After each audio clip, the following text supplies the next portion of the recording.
how many sightings are we dealing with? In this case, there was roughly a dozen within a time period of a couple of years. Most of those occurred in the vicinity of 1988. That's kind of when it got in the papers, and that resulted from a kind of a scary incident in which a young man said he was attacked by this thing. And then as things come in the papers, then you often have people come forward and say, well, a couple of years ago I saw something like what he's describing, but I didn't know, I didn't run out and tell the newspaper. So there was, preceding encounters as well as some that went on for the next couple of years. But it wasn't like, hundreds or anything like that. It was a very concentrated, time period and concentrated case. Interesting. Are people still seeing this thing? There's really been no, what I call credible reports out of the Bishopville area in many, many years. Occasionally there's a few things that come up, but however, I do get reports of, reptilian-type humanoids or lizardmen, as they're kind of classified in cryptozoology. I get those, and those range from states like Mississippi to Texas, and other places. So they're not necessarily confined to that one case, but it's definitely not like Bigfoot. You just kind of tend to have a lot of sightings of Bigfoot, whereas reptilian-type humanoids are far more rare. Yeah, so, the reptilian humanoid cryptid, this is the first time that I had heard of one outside of the ufology aspect, where they feel that there's the reptilians and they're... The Greys and all that kind of thing. Yeah, they kind of, it's like V.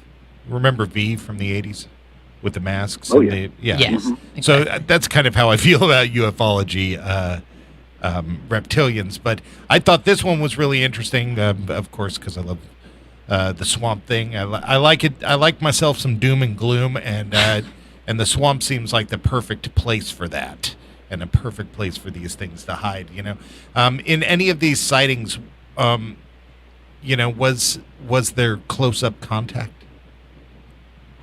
There was in the case that I mentioned before, this young man Christopher Davis, and this was June 29th, 1988. He was getting off work. He worked at a fast food restaurant in Bishopville, which is a really small town there in Lee County, South Carolina.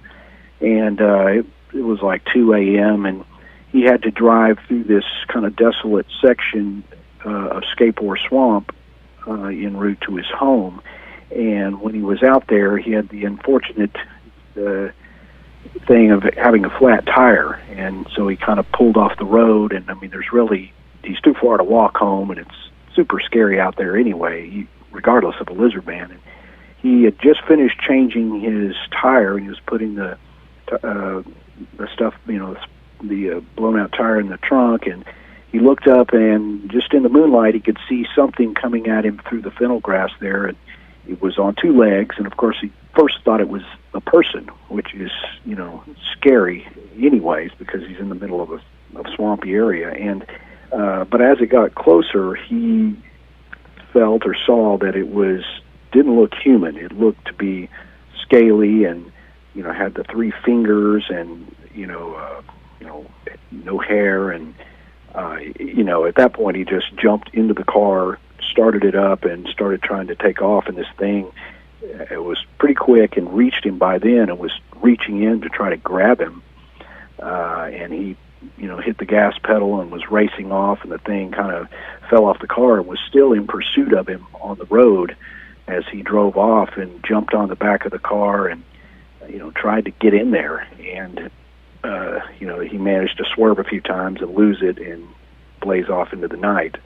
When he got home, he runs in, he's left the car running, ran in, and was in a complete state of panic. And his father, assessed the story and so forth. And from there, they just kind of kept it quiet, because they just really didn't know what to do about it. And it wasn't until 2 weeks later that there was a incident involving a car that was basically looked like it had been mauled by an animal that made it in the newspapers, and people had mentioned perhaps it's this lizardman. It was something that people had been talking about in the area, and then this Christopher Davis went forward to the sheriff at that point, and that's when things really sort of went kind of crazy.